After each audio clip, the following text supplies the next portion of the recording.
into all the different stained glass colors of neon tubing, I can create entire rainbows of beautiful, lush colors. I can make the artworks, the sculptures, the chandeliers dimmable, so people can choose whatever light they wish, whatever light output. I really enjoy it, Liana. My background, our dealership, we were new car dealers, Barton Sales and Service, here in Ohio, in the United States, for many, many years. Growing up in our new car dealership, I always admired the beautiful neon on our dealership building. We had blue neon all around our roof line, outside on the building. We had neon clear across the front, Barton Sales and Service. We had neon in our showroom windows, neon in our shop. My mother and father absolutely loved neon, and so I inherit the love of neon, and having grown up around it, I always wanted to be a neon glass artist. And what's interesting, Liana, in 1910, neon was developed in Paris, France. In 1910, Georges Claude demonstrated his first commercial luminous tube at the Grand Palais in Paris. And the first neon sign in America, in the United States, was in 1923. The Los Angeles Packard new car dealership, and it was the capital letters Packard, P-A-C-K-A-R-D, in blue. And it was outdoors on the front of the Packard dealership building. People had never seen neon before in America because they had incandescent light bulbs up until that time. And this all-new phenomenon of neon they called liquid fire. And they loved it, and they lined up, Liana, for 5 city blocks in Los Angeles to ride past this Packard dealership to get a glimpse of a neon sign. And so it's an interesting history of neon, and because we were Packard dealers, and along with Studebaker, Citroen, BMW, NSU, Triumph, 7 cars in all, I specialize in custom hand-blowing Packard dealership showroom neon signs for all Packard car models. And I really enjoy it. And I have shipped, Liana, beautiful neon artwork, sculptures, automotive neon, aviation neon for pilots, commercial neon, clear across the United States, Canada, Europe, Australia, New Zealand. Liana, many times people will see my website, bartonneonmagic.com, and they will say, Mr. Barton, I would like this chandelier that I see on your website, only I would like it in these different colors, or a special size, for maybe a new home that they build, or for a commercial office building, or a new car show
well, why does it have to be reversed? Because when I'm in the fires, I'm working with 4-foot and 5-foot long sticks of glass of varying diameters.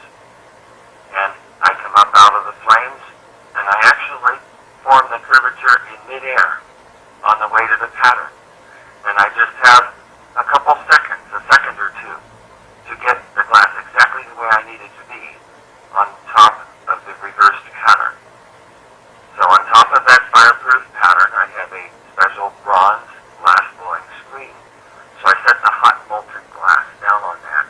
And then that's every curvature. I blow one at a time, Liana. And then I'm not done. I have to go back in the flames to anneal the glass. In other words, take the stress out of the glass. So I rotate it higher and higher and higher above the flames for a couple minutes. That's on every curvature, every bend, to take all stress out of the glass. And it's interesting, Liana, because it's kind of a funny feeling. You're first working with, let's say, a 5-foot long stick of glass, a hollow tube.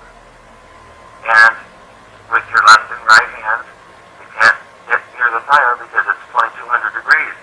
So my hands are way out to the ends of the tube. And you're dealing with one rigid piece of glass. And then it will start turning a dull red. Then it will turn bright red. Then it will turn orange. Then it will turn whitish orange. So you have to get the proper heat. You have a quartz in one end of the glass, the hollow glass tube, a blow hose with a glass blowing swivel in the other end. And you say, well, why do you need to blow in the glass? Because it is a hollow glass tube. And if you didn't, it would collapse on itself as it melts. So you're starting with one rigid stick of glass, and then when it melts in the middle, it's like you're holding two separate pieces of glass. It's like spaghetti. It's molten in the middle. And so, yes, and when you approach the flames, Liana, you can't just jump right into 2200 degree flames because it would shatter the glass. So you warm the glass slowly, and then you get down under the flame, and you're always rotating the glass as you heat it. Then you come up, you form it in midair on the way to the pattern, and it's fascinating. It's a real challenge to do. I really, really enjoy doing it. It's such fun. And then when I get the glass molten, Liana, when I melt it and I form whatever shape for a chandelier, each tube, one tube at a time, one curvature at a time, then I'm ready to weld an electrode on each end of the new neon tube. And the electrode connects to a neon power supply and transformer, which produces high voltage, which lights the gas, be it neon or argon gas, in the tube.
staining in a neon tube will cause darkening of the tube, it will cause staining of the tube, it will cause the electrodes to what we call sputter, where actual molecules of metal from the electrode shells will sputter out into the tube, causing dark staining, shortened life.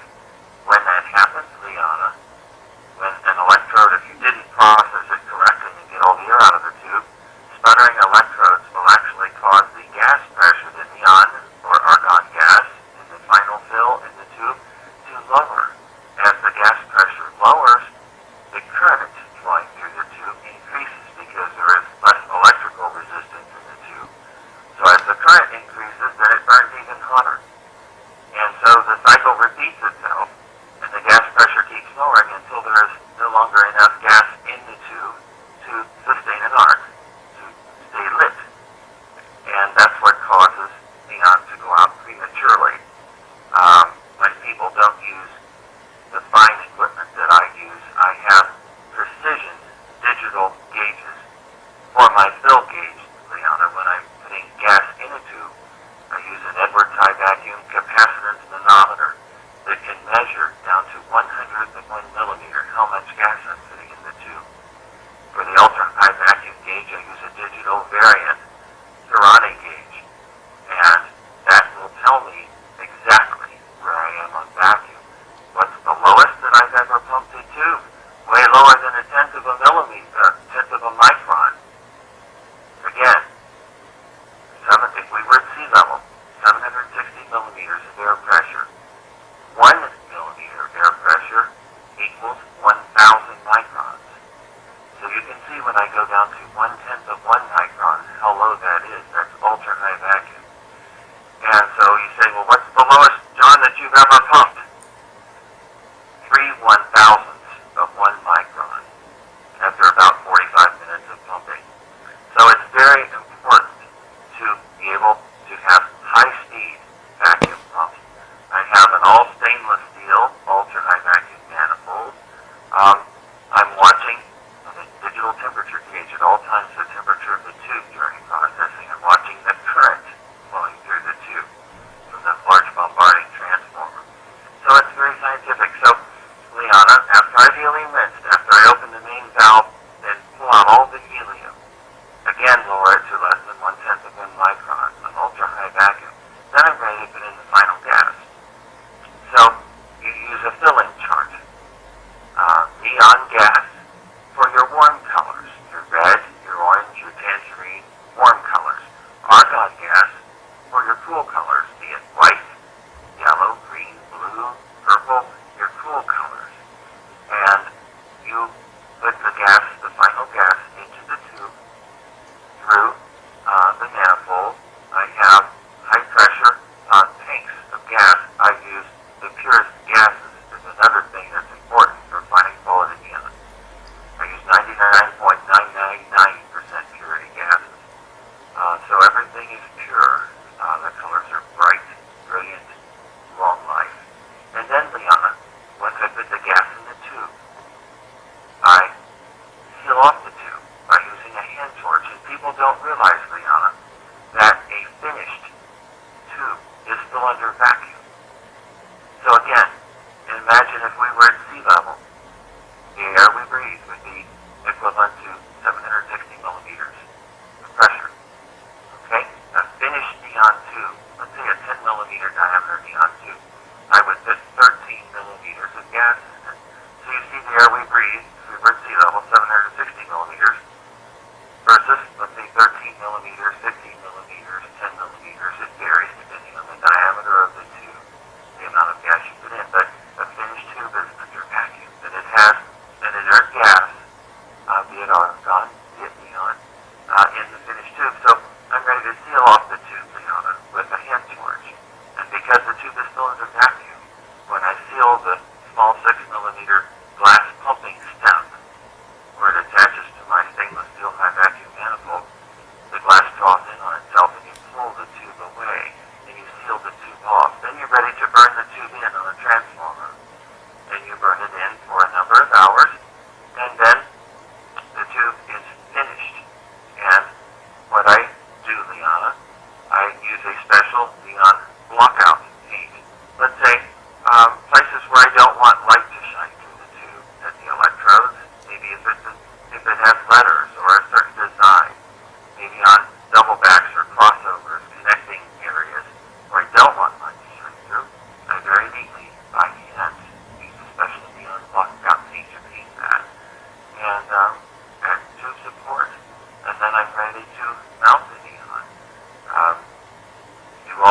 of mountings, I do a lot in a grained birch, a wooden background, a light honey color satin finish stain on it. Beautiful. I do a lot of mounting on mirrors, acrylic mirrors. Via the chandelier, I make a lot of cascading stained mono Italian glass neon chandeliers where the colors cascade down. Let's say if it's rectangular tubes, each tube will be smaller than the one above it. Or square tubes, all different colors, deep colors of stained Italian glass, pastel colors, shades, all different shades of white. I can make warm white, cool white, snow white, a really warm incandescent white.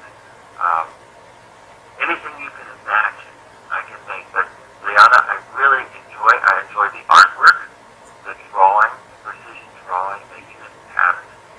I enjoy the scientific processing. I enjoy, you know what's fun, Liana, seeing it light up and come to life for the first time after I process a finished tube.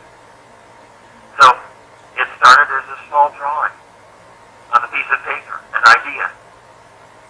Then a few weeks later, I have a finished neon showpiece, and it's really fun to see it light up and come to life for the first time. So it's fascinating. I love the science behind it. I love the art. In college, I had a liberal arts degree with a number of art and sculpture courses. I have always loved art. It's very fulfilling to be an artist and make beautiful showpieces. And many times people will email me photos of their new showpiece hanging in their home or in their office.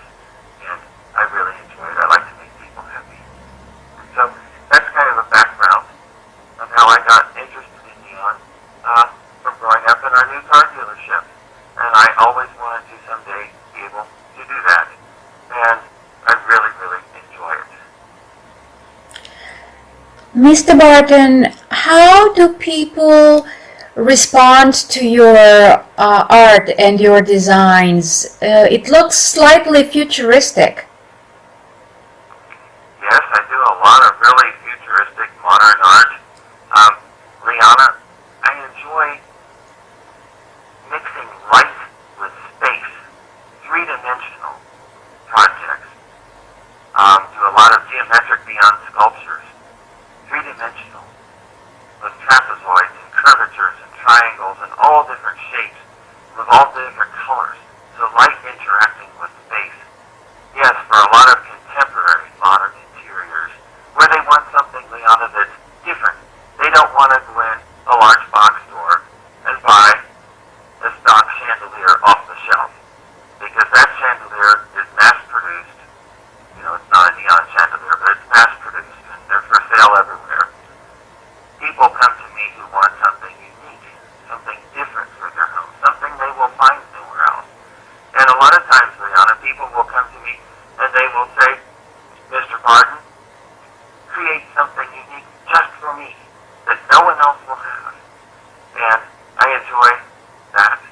And sometimes they'll see something on my website and they'll say, I want it just like that. Or they'll say, I want it just like that, but I want it in these different colors or a special size or whatever. But it's really rewarding as an artist to make people happy. And I really enjoy it. I've done it for over 30 years, but it's a real art to it. Actually, it's very difficult to blow the glass, to be honest. It took me a couple of years, practice. You have to blow into the tube just right. If you blow, when you melt the glass, again, you have a cork in one end of the hollow tube and a blow hose that you're blowing into, but the glass swivel going into the other end of the tube. If you blow too much, Liana, you'll blow it up like a balloon. If you blow too little, the tube will start to collapse on itself, and when you bend the tube, if you don't blow into it properly, if you don't heat the tube to the proper heat, it will form a kink in it,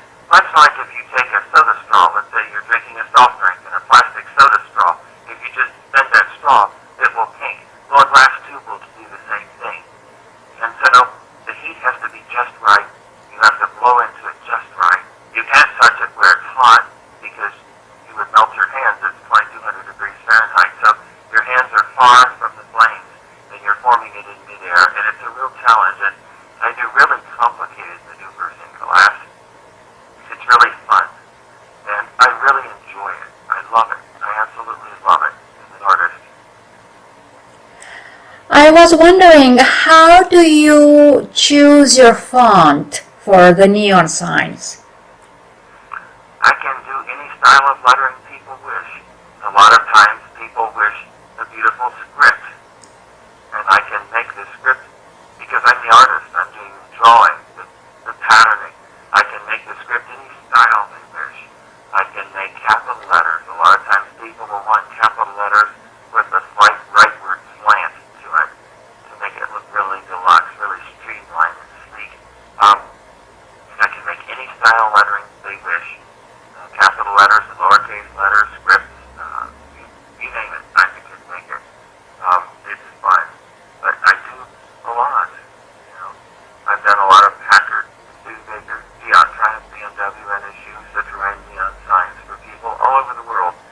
And a lot of aviation neon for pilots. They like to hang airplane sculptures. I did an airplane sculpture for a professional skydiver and his wife in Amsterdam in the Netherlands. He built a new home recently, and they commissioned me to do a stunt airplane neon sculpture with the words blue skies below it.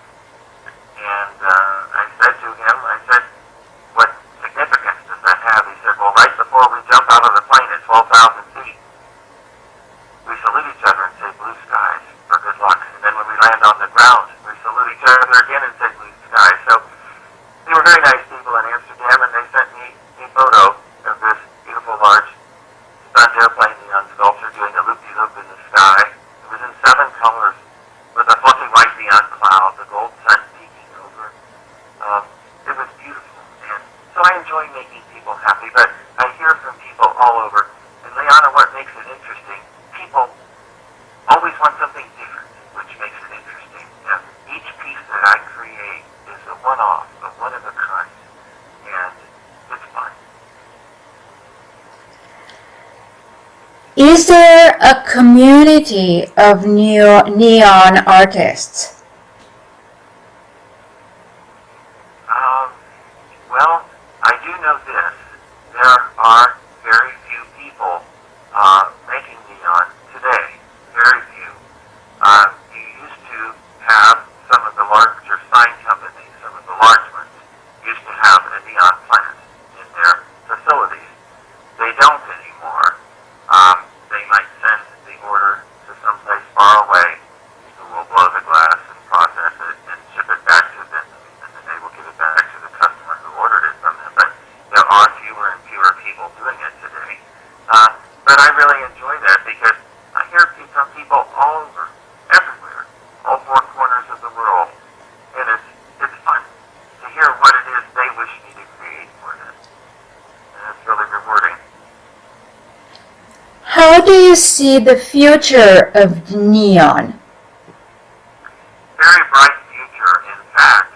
In fact, more and more people, Liana, are wanting neon because it is an art form.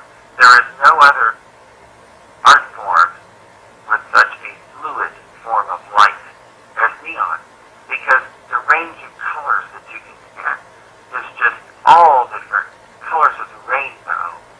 Again, by changing the gas in the tube. If I take a clear glass tube, if I pump it with neon gas, it's bright neon red. If I pump it with argon gas, it's bright sky blue. And again, it's interesting because then if you take clear glass with phosphor coating inside, the phosphor coating will luminesce due to the ultraviolet output of the lit gas inside the tube. So depending upon the chemical nature of the phosphor coating inside the clear glass tube, you get whole other rainbows of colors, depending on the gas you put in it. And then when you go into the colored stage mono-Italian glass, that comes again in all different diameters with and without phosphor coating. So depending on the color of the stained glass, whether or not it has phosphor, what chemical makeup of the phosphor, what gas that I fill it with, you get 4 entirely different rainbows of colors. And so, because neon is such a fluid form of light, because I can blow the glass in any shapes anybody can dream of, if they can dream it, I can make it.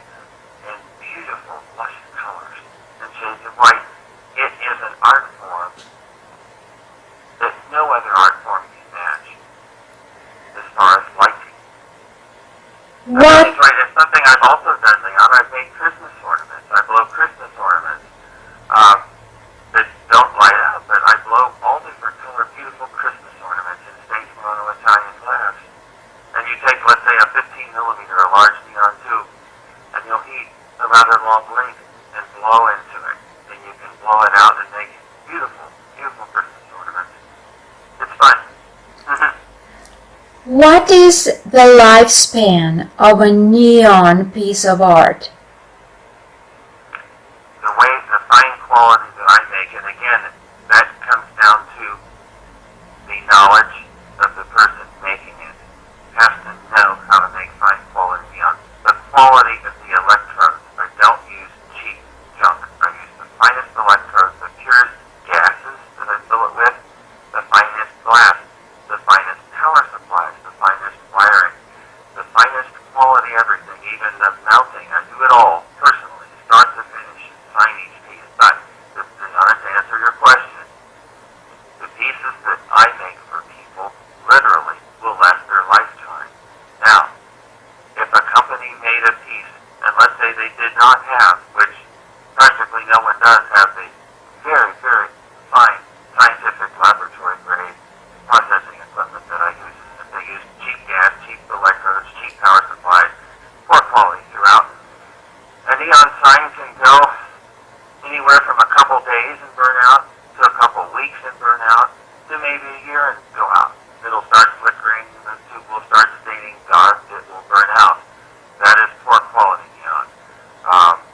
And again, that's where the knowledge of the person doing it, such as myself, the fine precision scientific processing equipment all comes into play.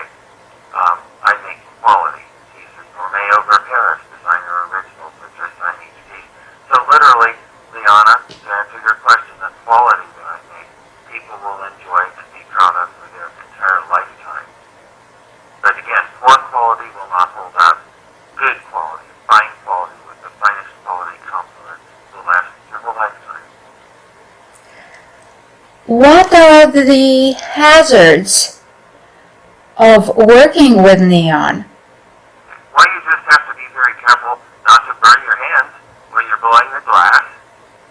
And, of course, I am very careful. I've never burned myself.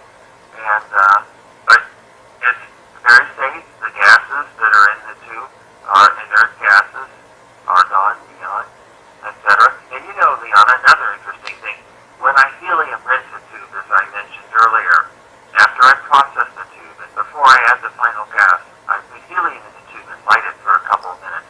It's interesting, Liana, to see the colors that tubes will take on with helium gas inside lit.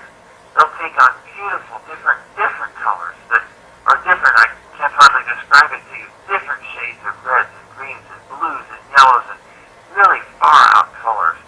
And in fact, Liana, in the olden days, before they had gold and yellow gold glass, Milano, Italy stained Italian glass, they used helium in a clear glass tube to make gold.